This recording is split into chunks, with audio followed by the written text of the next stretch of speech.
As Muslims, why do we often find ourselves romanticizing the idea of living in a Muslim country?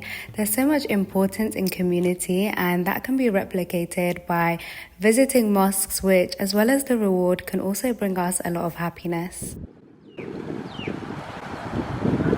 I've just arrived at Sultan Qaboos Mosque. It is the largest mosque in Oman. It has capacity for 20,000, and usually women's sections of the mosque are small, but this mosque, because it's so large, it can hold 750 worshippers. It has 8,000 paved ground, so we're going to take a look inside and explore. I'm really excited because I'm just at the entrance and it's already so serene. I'm just heading inside now.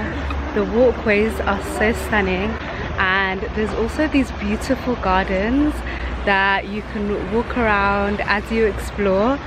So yeah, now we're taking a stroll through these gardens. As you can see, the gardens are also so beautiful. As I was walking through the gardens, I just thought about how nature is a gift from Allah subhanahu wa ta'ala, and I thought about the verse, it is Allah who made for you the earth as a resting place and the sky as a canopy, and has given you shape, and your shape's beautiful, and has provided for you sustenance. Every time I see a butterfly flying past, or birds whispering to each other, or the sea crashing, I just think about how this is a reflection of Allah subhanahu wa ta'ala's mercy and the beauty that He provides for all of us to see and experience on a daily basis, whether we notice it or not. So it's kind of also a moment for us to reflect and be more mindful about our environment and things that we might not notice on our usual day-to-day. Really large. The entrance is so stunning. The architecture is divine, and it's just so lovely and peaceful. The mosque was built as a gift from the Sultan of Oman, as a gift to the country. In the story, it stated that his goal was not to build one of the most largest mosques in the world, but to build one of the most beautiful mosques in the world. And all mosques are beautiful, mashallah, mubarak, but that is something which he succeeded in the main prayer hall. And fun fact, this behind me, you can see how grand the chandelier that's in the main prayer hall is. One of the largest chandeliers in the world. It was actually the largest at one point. However, it's so gorgeous. It's made from gold, and the way that it just lights up. When I stepped inside the prayer room, I was in absolute awe. I think my jaw dropped because I walked in here and I was like, it's so gorgeous. The Sultan wants to reflect both Omani and Islamic architectural styles, so there was an international competition for the design of the mosque, and I feel like by embracing our own culture, many of us come from different beliefs and values and behaviors.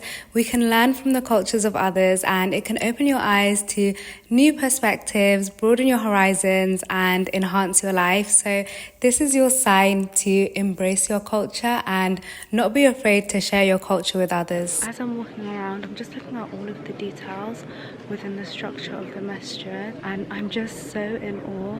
Like, Alhamdulillah for being able to come here and see this. This is the mihrab, and it's just so luxurious.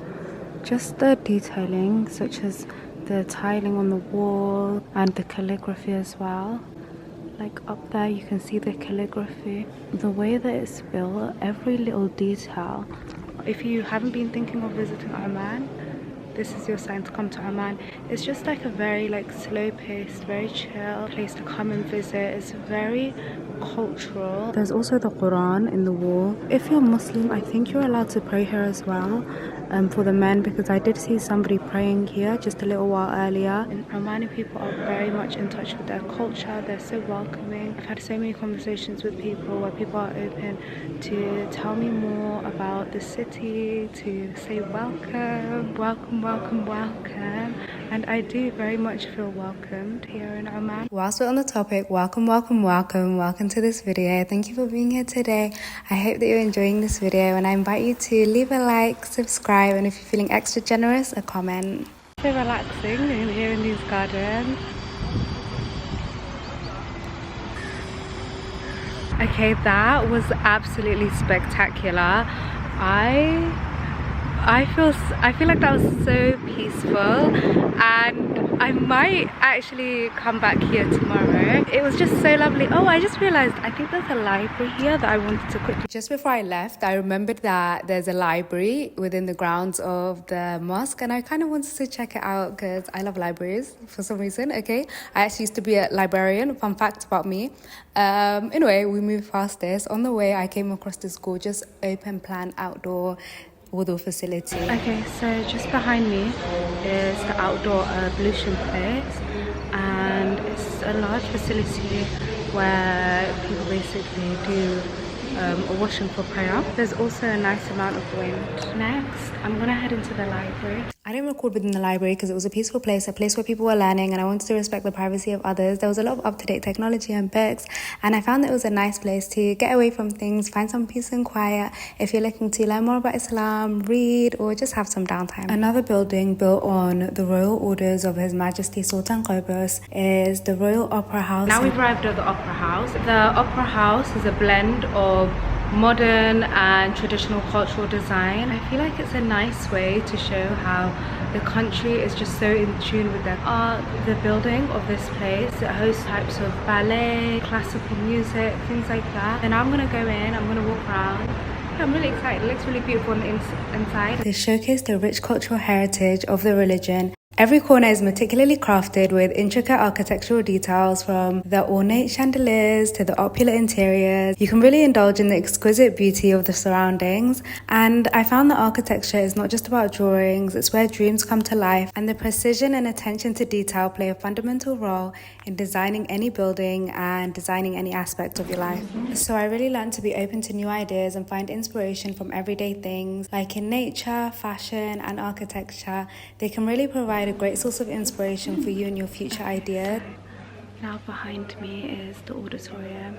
This is where the shows actually go on. You can see the stage behind me, and there's also boxes where people sit and view the show. The Sultan had his own special box with its own access. You can also see the back rooms where a lot of the production happens. I'm currently sitting very comfortably in my seat. Seats are very, very cozy. And there's also this, if you speak another language to what's going on in the show, there's a translation. So we learned a lot of components to this room are movable, such as this stage here can be moved forwards and backwards, and the seats rotated. These seats can kind of switch from everything to the acoustics and the curtains, and there's a soundproof room that ensures that the sound quality is amazing. That was such a lovely experience. So you buy a ticket and you also get a tour. So nice to have a detailed explanation. We learned so much about the sound systems that they have in place and the lighting and the shows. And you also get to ask questions if you have any questions. I'm glad we got to experience that together. Now I'm gonna grab a coffee. I'm gonna go to a museum, and then we're gonna go for a traditional Omani breakfast. Now we're on the hunt for a cafe place. I'm gonna freestyle this. I don't have any in mind, but there's a mall here, so I'm pretty hopeful. When we enter a beautifully designed space, it makes us feel connected to our culture or other cultures. It can even improve our health by providing access to natural light and green spaces. Unfortunately, I found out there's actually a maze garden, which I didn't get to visit. From a symphony of opera to a symphony of spices. So I had a better idea, and I'm on my way to go and get some breakfast. Next we visited Dukanah. Dukanah actually is an old Omani term used to describe a place that's stuck between two things, and it's usually used by men for an afternoon coffee. Just arrived and I'm gonna pop in and have a brekkie. And they weren't joking when they said that old is gold. So we tried some authentic Omani food, and now I'm inside. It looks super cute and traditional in here, and I love the design. They serve a wide variety of local dishes, and the best part is the location itself. It's within an old Muscat house. The interior is crafted to represent old houses in the village in Muscat, and it's been ordained with a row of unpolished and rustic materials. It has fava beans, it has a mix of lentils. All round it looks very, very healthy, very delicious.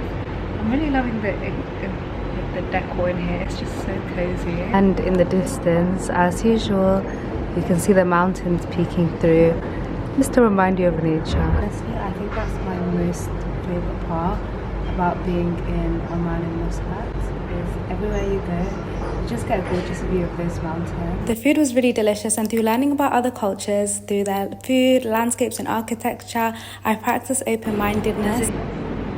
There's a huge selection of food.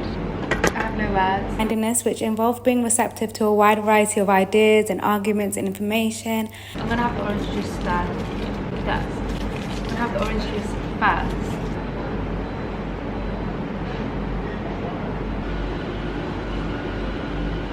Being open-minded is generally considered a positive quality. It is necessary in order to think critically and rationally, and the benefits can be gaining insight and challenging your existing beliefs, giving yourself new experiences, and also gaining the confidence to achieve your personal goals, growing as a person and learning new things about the world, people around you, and also yourself. And we end the day with dessert. If you want to feel extra sweet, subscribe for more vlogs. So of course we can't have dinner without dessert. I'm having karak as usual, and I've also got some luqamat with me. I got it as takeaway because I'm a little bit full after breakfast. I'm gonna take it home, eat it at home, but I do low-key want to try one while I'm waiting for my Taslim Uber. It has like this sauce on it. It's like a dough ball and it's pretty good. I like the syrup and I think it's sesame seed. Like this video and leave a lovely comment. Okay, bye.